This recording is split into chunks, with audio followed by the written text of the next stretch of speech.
Welcome, welcome. I just want to acknowledge you for stepping away from working in your business, doing things to be operational, to serve your clients, and being able to join us to work on your business. Getting some insights to advance your firm as far as raising the bar with quality of services that you offer and the level of clients that you engage into your firm. Today's topic is how to stop scope creep and get paid for all of your work. Okay, 90% of firm owners at some point admit that they've done work without any compensation. Maybe it's been a quick little answer to a question here, or possibly an additional request came in, something changed, but you didn't change the scope of services or the pricing. However, this is something that happens across the board with the majority of firm owners, is that at some point you might do some work without getting paid for it, without any compensation. So if you find that you are doing more work than what you're getting paid for, possibly boundaries have been kind of not cleanly established. And so as a result of that, you get a lot of requests for things that are outside of scope, and you feel obligated to say yes. Or possibly that if you say no to a client, that you're not going to do something, you're concerned that they might leave and go somewhere else. Then, if any of those things apply to you, then you're absolutely in the right place. And to know that this applies across the board to firms of all sizes, from the top four to the solo firm owners.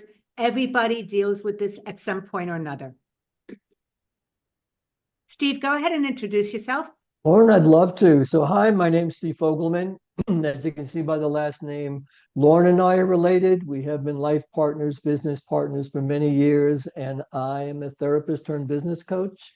I'll be working the chat and working the questions, and we'll be doing some polls. And when we launch those polls, that's a great time to go ahead and ask a question. If you want to put a question in the chat, I'll get that question over to Lauren so that she can answer that question for you. Lauren, back to you.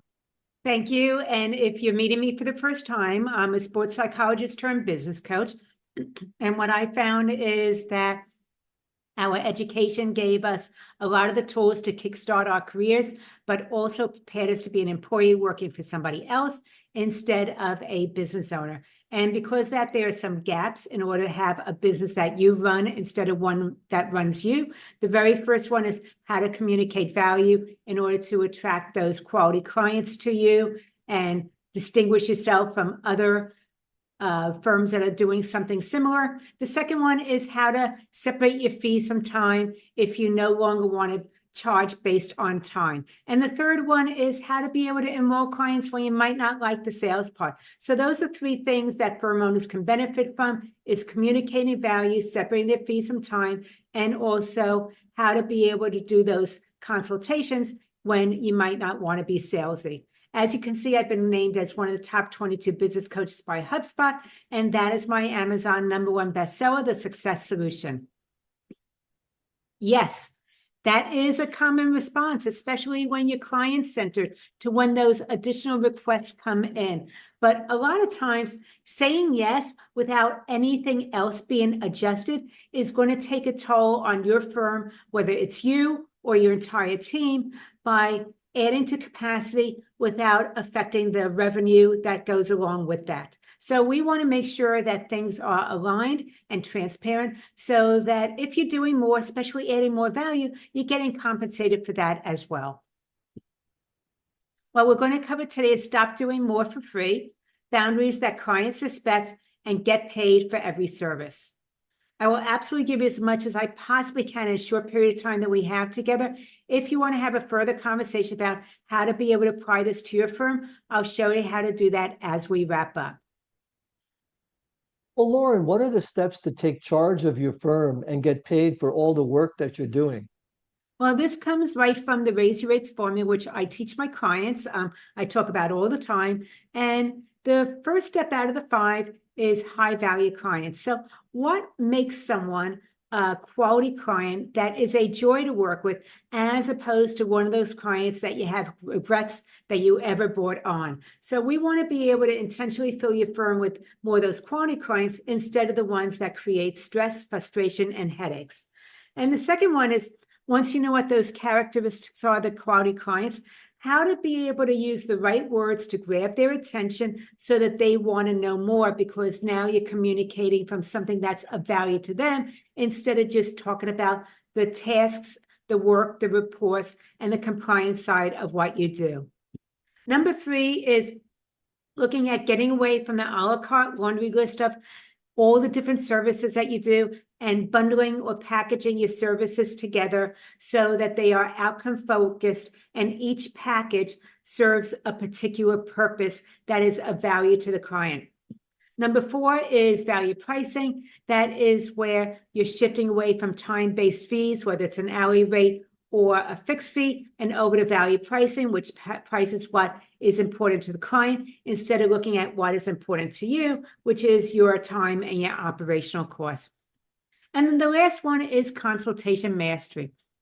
How to have those enrolling conversations, whether it's with a potential new client or with getting a current client up to your new rates and business model when you might not like the sales part of it. So those are the 5 steps of the Raise Your Rates formula: is high value clients, communicate your value, package your services, value pricing, and consultation mastery. And today we're taking a deep dive into the communicate your value part. Well, Lauren, let's go ahead and get started. The first thing that we're going to be looking at is stop doing more for free. But before we do that, we have our first poll question. What's your biggest boundary challenge? I don't want to upset my clients. I don't realize when scope creep happens. I feel uncomfortable enforcing agreements, all of the above. Once again, what's your biggest challenge with setting boundaries? I don't want to upset my clients. I don't realize when scope creep happens. I feel uncomfortable enforcing those agreements, or all of the above. And looks like we're still tallying those things up here. And I did put Like something in the chat. I did want to just find out about how many hours a week or so do you think that you do on unpaid work? So feel free to go ahead and share that in the chat. And Steve, you have the results. Great. I don't want to upset my clients is 40%. I don't realize when scope creep happens, 20%. I feel uncomfortable enforcing agreements is 0%. It's good. All of the above is 40%. So that's great.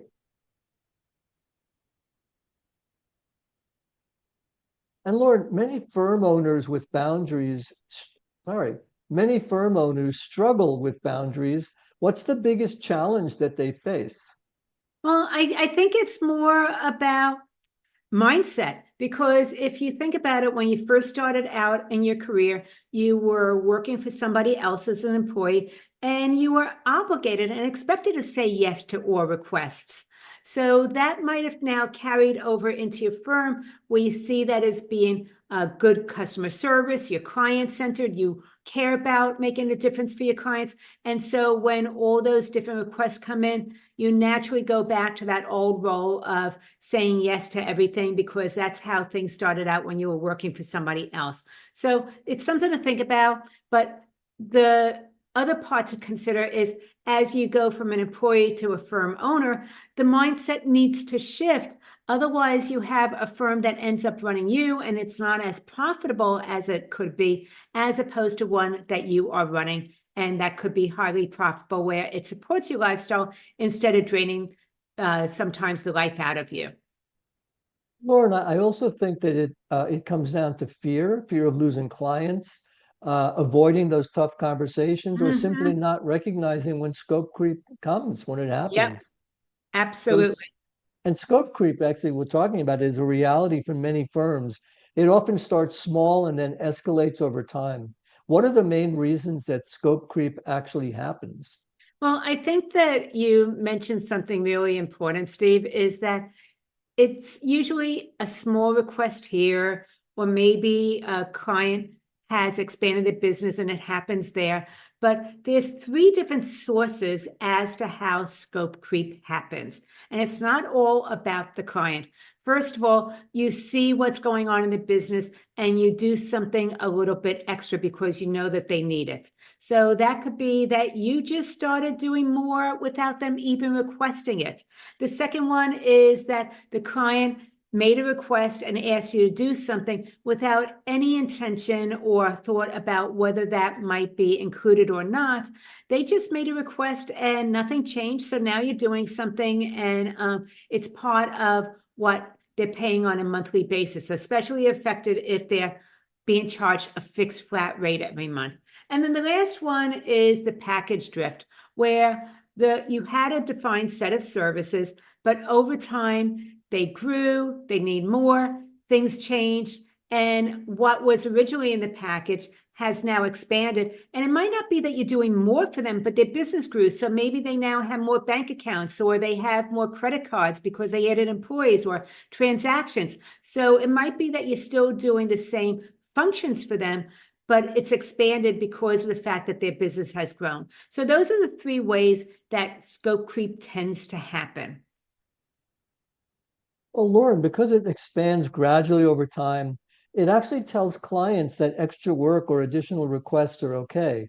Share how this leads to scope creep becoming the new norm for firm owners. Well, that's because when things come in, the requests come in, you just go ahead and start doing them instead of maybe stopping and having a conversation. So if you did something once, you're likely to do it again if it's a recurring thing, and it becomes an unspoken expectation where this is just now part of your new role of what you're doing for your clients. But once again, there's never been a formal conversation about how this affects the services that you're doing regarding the fees, how much more time you're spending on their particular business, and also that this was something that wasn't originally agreed upon. So easy, start small, but all of a sudden it becomes a new normal because it was never actually talked about and the boundaries were never set. Well, I know that scope creep happens and it starts to occur, but there are also some clues that you may overlook. What are some red flags that tell you when something's worth paying attention to? Okay, we all know that there are hints that come when something is started to grow without any compensation. First of all, there's no fee adjustment. So sometimes after a while, you get resentful that you're doing more, but you're not getting paid more for the additional services. So that is something to consider, is maybe there's no fee adjustment. Maybe what happened is that as their business grew, there were extra requests and possibly for more meetings. So instead of having quarterly meetings, you're now having monthly meetings, but they're still at the same rate as they were before. Because you're working additional hours without the compensation, it affects the quality of work, where you're just carrying more to be able to meet your revenue needs, but you're not, once again, bringing in any additional revenue because of that. So it feels a little bit more transactional, which affects the quality of your work. And as you're doing more, but once again, there's no change in the compensation, it also adds extra stress because maybe more is on your shoulders or more is on your team's shoulders, and you don't have the resources available to be able to relieve some of that additional workload or pressure. So those are some of the red flags. And a lot of times when red flags happen, we tend to know in the back of our mind, there's like this nagging feeling, but you don't know how to be able to maybe address it or feel comfortable bringing it up, especially if it's been going on for a long, long time. When I first connected with David, he was giving away a lot because he wanted people to know that he had the expertise for what he was doing, and he was very, very client-centered. He wanted to be helpful. But after a while, he was kind of getting resentful that he was giving away so much additional information and helping his clients and making a difference for them, or even in the free consults where it turned into a pick your brain session where he was giving away a lot of tax advice. And he knew that things needed to change. So what we did is we started to create things that contained more boundaries. With his clients, we went from the a la carte services over to packages. This is an example of his packages with the silver, gold, and diamond. I do have permission. It is proprietary, so please use it for inspiration, but not word for word, line for line. But basically, by creating the packages, it contained the scope. It was very, very transparent now as to which package you were in and what the deliverables would be. So that gave him the foundation to start letting people know when there were extra requests coming in, if it was part of the agreed upon package or if it was outside, and having a conversation on how that adjusted things before moving forward. Well, Lauren, we're going to move forward with boundaries that clients respect. But before we do that, we have our next poll question. What's the biggest downside to scope creep? Working extra hours without compensation, feeling burned out and overwhelmed, struggling to maintain profitability, losing time for high-value clients. Once again, what's the biggest downside to scope creep? Working extra hours without compensation, feeling burned out and overwhelmed, struggling to maintain profitability, or losing time for high-value clients. And like I said, this is a great time. If you do have a question, go ahead and put it into the chat for me or the questions box, and I'll be sure to get that question over to Lauren. And it looks like we have ended the poll. So working extra hours without compensation is 50%, feeling burned out and overwhelmed 25%, struggling to maintain profitability 25%, losing time for high-value clients is 0%. Great.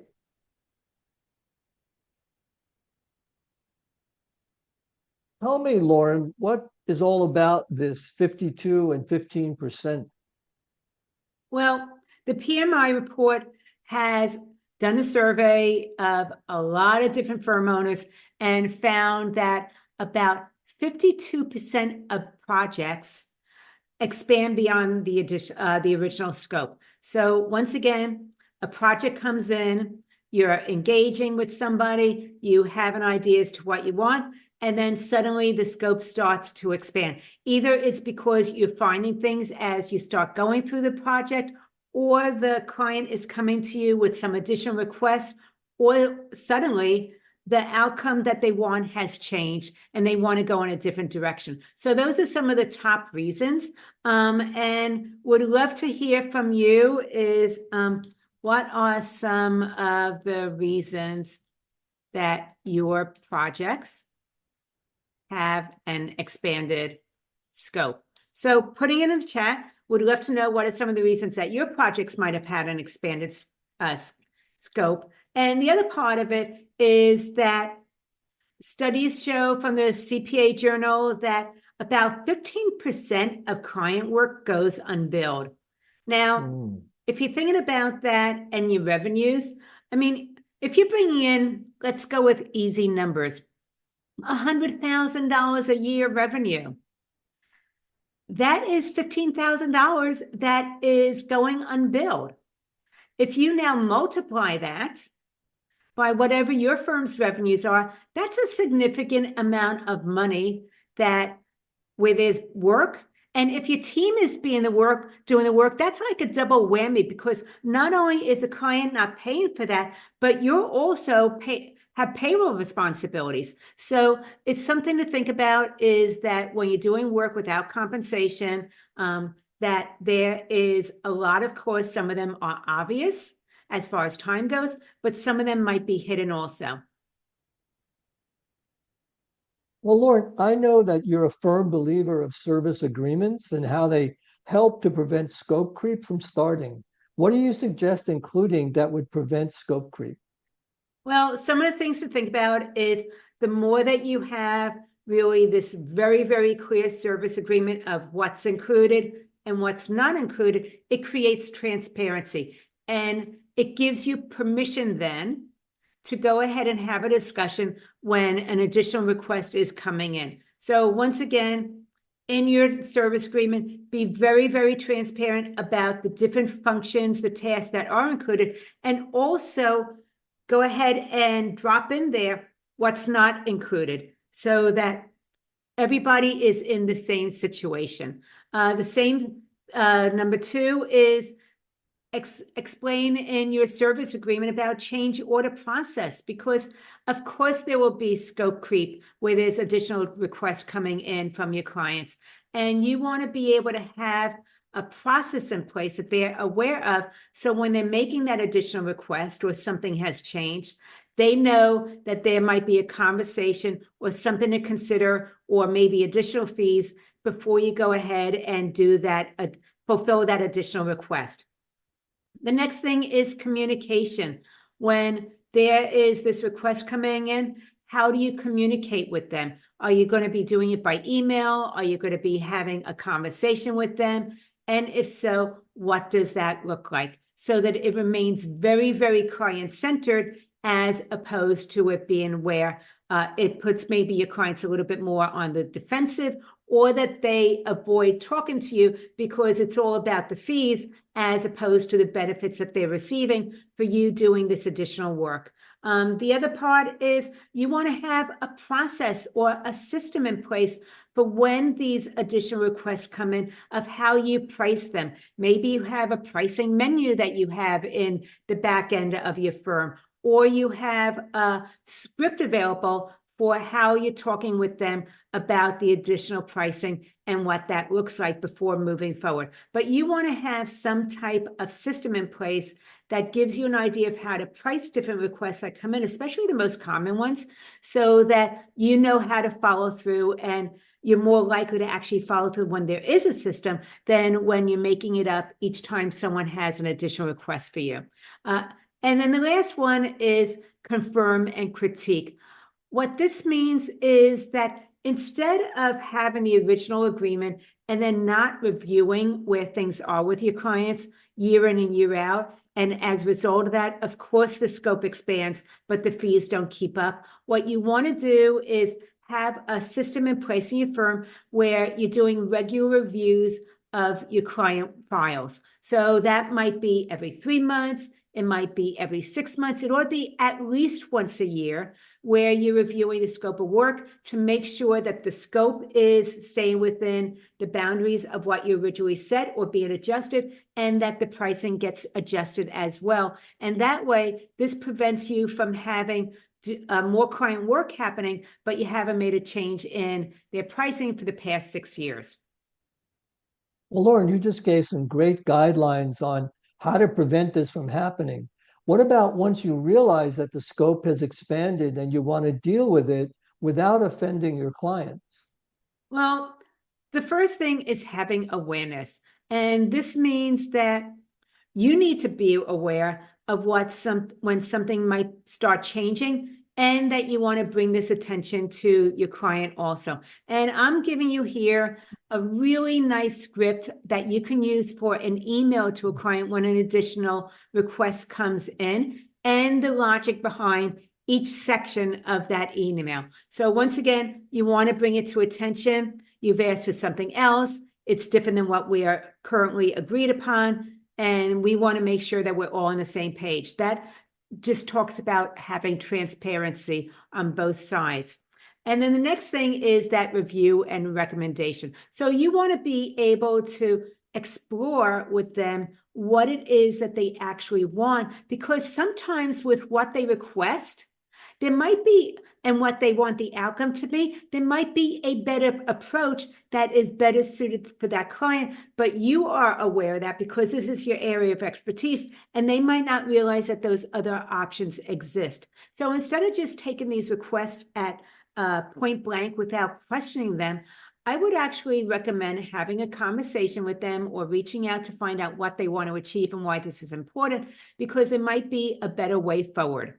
The next thing is that you want to offer your clients options about how to be able to move forward. Maybe it's about a different package, or maybe this is a project and how the project is going to be handled moving forward. But being able to discuss what the options are to the clients, because they benefit when they have options as opposed to just one choice, and either they take it or they leave it. Revising the agreement. This is where, okay, you've brought things to their attention, you've given them some ideas, maybe made some recommendations, you talked about the options, and now it is time to revise the agreement. Is it that there's additional services, and so the agreement needs to be updated and revised? Is that this changes the pricing, and how does it do that? But we want this all in an agreement so that there's transparency and everybody is fully aligned moving forward. And then the last thing is being able to get everything signed before you start doing the work. So once again, I want this to be professional, even if you are a solo firm owner, of making sure that you have a signed work agreement where everything is transparent about what the additional scope is. Maybe there's deliverables, there's a timeline involved, and what the investment will be. And once that's signed, then you are, and my advice is to get prepaid. That is always what I'm about. So I would also look at doing that. So how the the payment works as well, I would put into the agreement too, so that you can have all that moving forward. Well, Lauren, at some point, clients will ask for more or need more because their business expands. What's the best way to respond when clients ask for extra work? Okay. I gave you the email first, and hopefully you took a screenshot.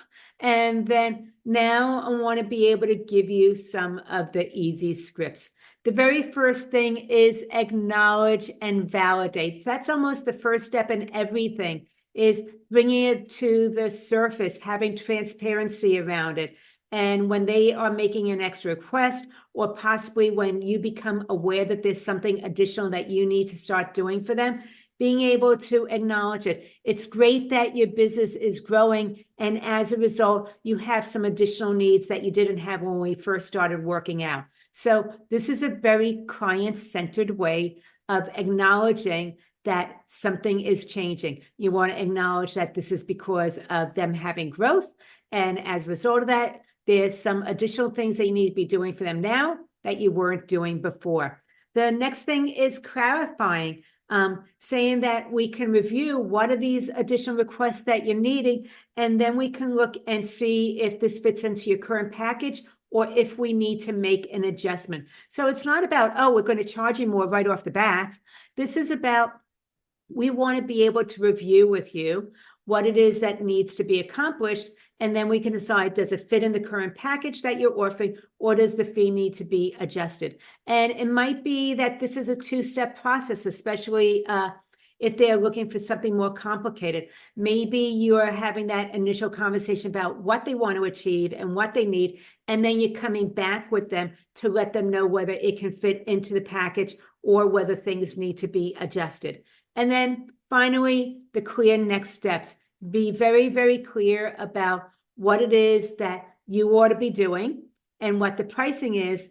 And then you want their buy-in on being able to say yes to that. It's similar to when you take your car to that auto mechanic. When you take your car to that auto mechanic, they are getting a verbal yes confirmation from you before they ever start doing the work.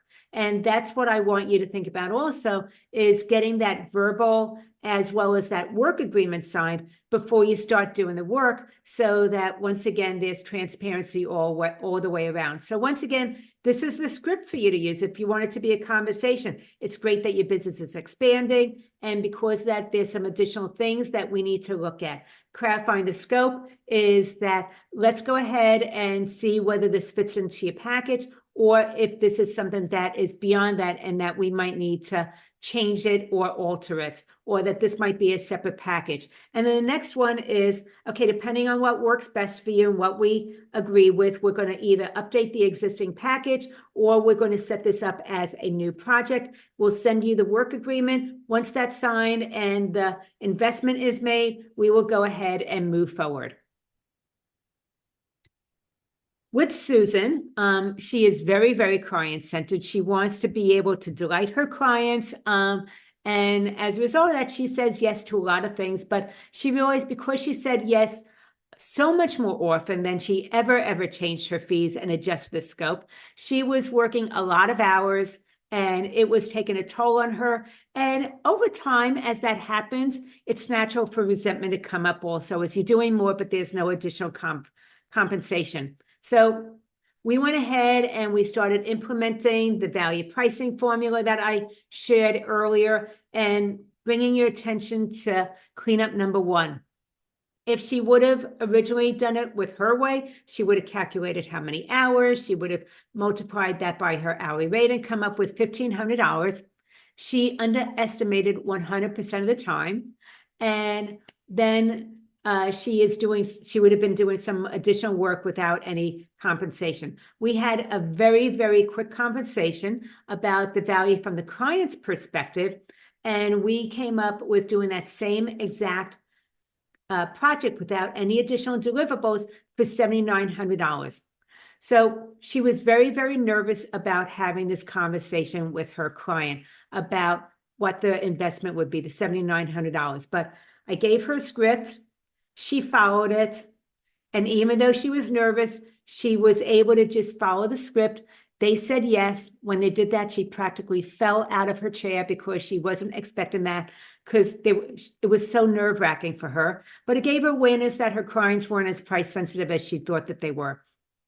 By having that awareness, starting to implement this now with other projects and other clients, she was able to bring in an additional $56,000 in additional revenue in about 9 months. And she cut back her hours from 7 days a week, 70 hours a week, to about 3 days a week, 21 hours a week, because not only did it increase her revenues, but she also increased her profit margins, which allowed her to bring on an additional assistant. Well, Lauren, next we're going to be looking at getting paid for every service. But before we do that, we have our next poll question.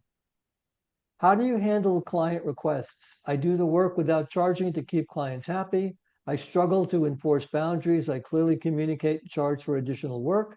I meet with the client to discuss priorities. Once again, how do you handle client requests? I do the work without charging to keep clients happy. I struggle to enforce boundaries. I clearly communicate and charge for additional work. I meet with the client to discuss priorities. Oh, gosh, I'm like so focused on this that I didn't even launch the poll. I apologize. That's okay. There it is. And there we go. I do have, so what are some of the reasons that your projects have expanded? Alicia said new business that is just getting started and grows quickly. Carmen said change in tax situations such as purchase of rental property mid-year. So I'm putting another chat in what's the highest dollar value of work you've given away for free in the past month. So what is the highest dollar value of work you've given away for free this past month? Well, let's go ahead and close out the chat. I'm sorry, the poll. How do you currently handle out-of-scope client requests? I do the work without charging to keep the client happy, 0%, great. I struggle to enforce boundaries, 50%. I clearly communicate and charge for additional work, 50%. I meet with the client to discuss priorities at 0%. Okay. Okay, I'm going to put something else in the chat. Sure, go ahead. Do you continue charging an hourly rate because of scope creep? So once again, just put 2 questions now. So what's the highest dollar value of work you've given away for free in the past month? And do you continue charging an hourly rate because of your concerns with scope creep? Great. So we can close the poll. There you go. So Lauren, before we get into the final section where you're going to discuss how to get paid for every service, I know you have something to share. I have a free resource for you. It has email templates. It has scripts in it of how to be able to start managing scope creep. So it talks about a lot of what we've covered already with the way the scope creep starts to happen and being able to put better boundaries in place so that you're getting compensated for the difference that you're making for your client. If that appeals to you, I put the link in the chat. It's at businesssuccesssolution.com/scope, or you can just go ahead and scan the QR code. Well, Lauren, how can firm owners shift from being over-accommodating to consultative when it's time to set boundaries? Sorry about that. That's fine. I believe what you want to do is think about what I call a pause and check system. Before just continuing forward, once you engage a new client and you're like gung-ho and you never review anything, I suggest having some type of system in place where, as I mentioned before, you're doing regular reviews. It could be every 3 months, every 6 months, at least once a year. You're looking through your client files to make sure that it is all still within scope. or if the scope has expanded, and if you need to adjust the pricing as well. And then the other part is when those requests do come in, having that client-centered response of how you go ahead and respond to it. And this isn't just something for the firm owner. This is for your team as well, because your team is very, very client-centered. They want to be helpful to the clients that they're working with, and they're more likely to be able to say yes to additional work, especially if it's just like 5 minutes here, 5 minutes there, without even thinking about whether this is within scope or not. So not only do you need something for yourself, but you need maybe something to be able to give your team some type of system or process of how to respond when those requests come in, whether it's email or in a conversation. And as far as work you've given away for free in the past month, Alicia said at least $500 this past month. Anybody else, feel free to put in there what is about how much work have you given away for free this past month, just to be able to get an idea. It is something that happens to everybody. So anyway, that is the pause and check system. Well, Lauren, there are some clients who don't want things to change, or they didn't realize that something wasn't included and will object when you're trying to set a boundary. How do you deal with that? Well, this is something that comes up if you're parenting and you're having young toddlers, and they go on and on and on about wanting this thing, wanting this thing, wanting this thing, and you don't want to give in. You don't want them to have dessert before breakfast. So what you want to do is say no, no, no, no. And it's like the broken record response. You're repeating yourself over and over and over because of the fact that they are demanding that they do want to have dessert before they have breakfast or any other meal. So what I want you to do is think about applying that, which works great with children as well, and now using that as a way to start to establish a boundary that is firm. Because if you aren't consistent with saying, setting up that boundary and how you want to respond to it, then it's teaching your clients that your boundaries are suggestions, but they're not firm. So that they will continue to then go ahead and ask the request, because every now and then you might just go ahead and be agreeable and say yes. But if this is something you're doing consistently, then they realize that there's a process in place, and you're training them that when a request comes in, there's going to be a particular procedure that you're taking them through. So once again, broken record response, acknowledge. Great, thanks for letting me know that you want this extra thing done. Before we go ahead and do that, we just want to get some clarification about what that means, what it is you want to achieve, and that we appreciate, this is our way of, this is our process. So once again, you want to acknowledge, you want to maybe go ahead and acknowledge that it's a result of their business growing or something else, and that this is what you do as your next step is you're finding out more about what it is that they want before just going ahead and doing that. The next thing is clarification. What is it that they want to achieve? Okay, now that I know what it is that you want to do, as a result of that, this is what we need to do moving forward and what the investment will be. So you're being very, very clear.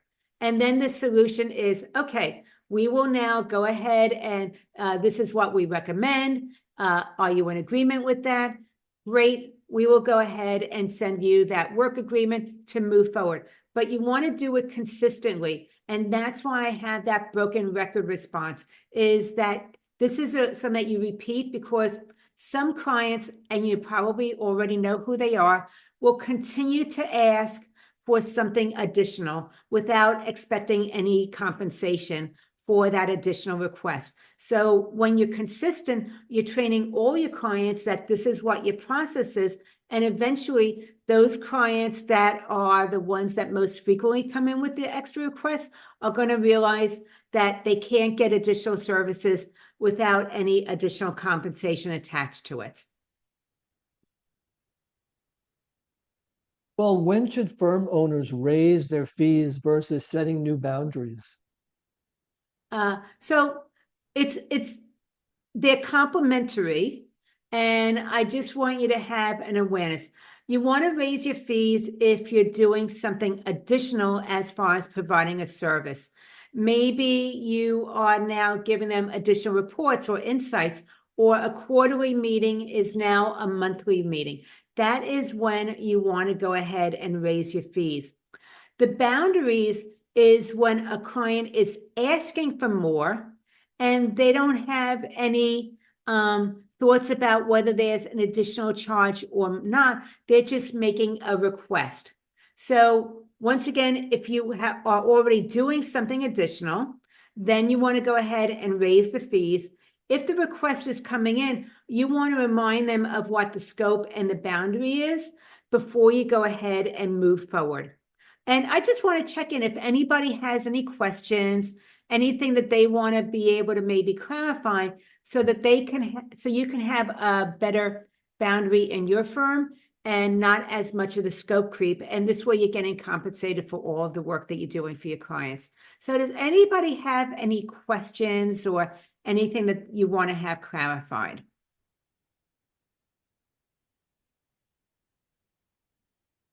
You can either unmute yourself, you can put in the chat. Happy to be able to just answer what's coming up for you right now.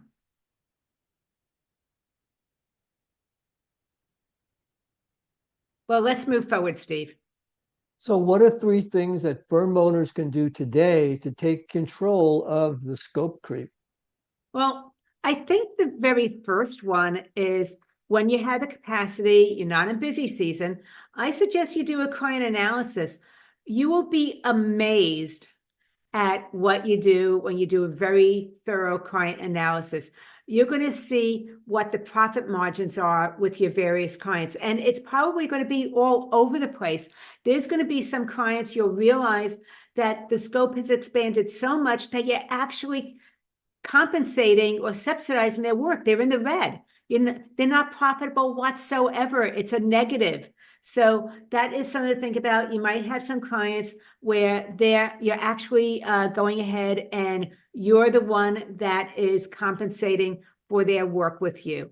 The other thing is that you might have clients that are at a very, very low profit margin, and that they need to have change in their fees and adjustment because it's gone on for too long with you taking on more work without any additional change in the pricing. And the other part you might see when you do a client analysis is that sometimes your highest paying client might be one of your least profitable ones also, because the additional complexity or the additional access that they want in order to be able to have you help them with their financials.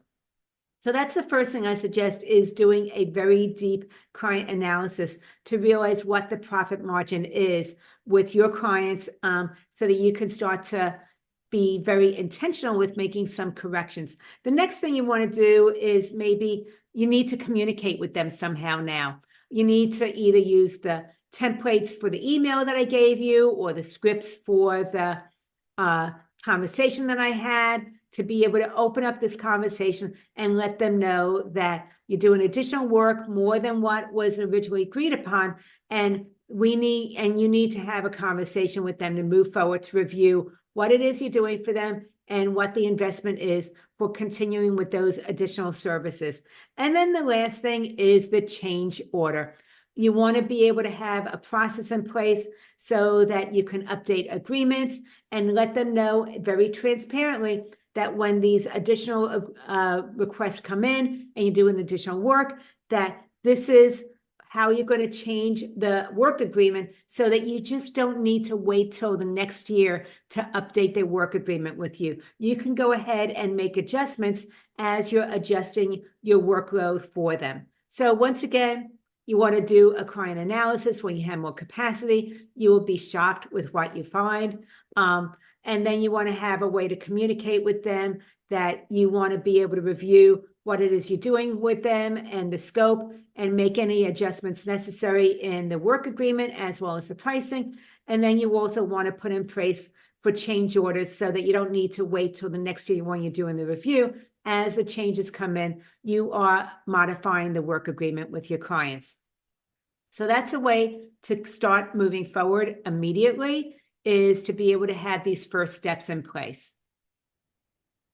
And when I first connected with Rihanna, she comes from doing accounting in the hospitality industry. So she's very, very customer service oriented.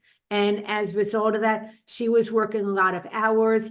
And not only did it take a toll on her, it took a toll on her family as well, where after putting the kids to bed, she would go back, do additional work on her computer, and maybe even it overflowed into the weekends where she was catching up on things. And as a result, she would be missing some family activities as well. So when she saw the impact it not only had on her, but on her family, that's when she knew she needed to make a change and do some real adjustments within her business model so that it supported her clients, but it also supported her family as well.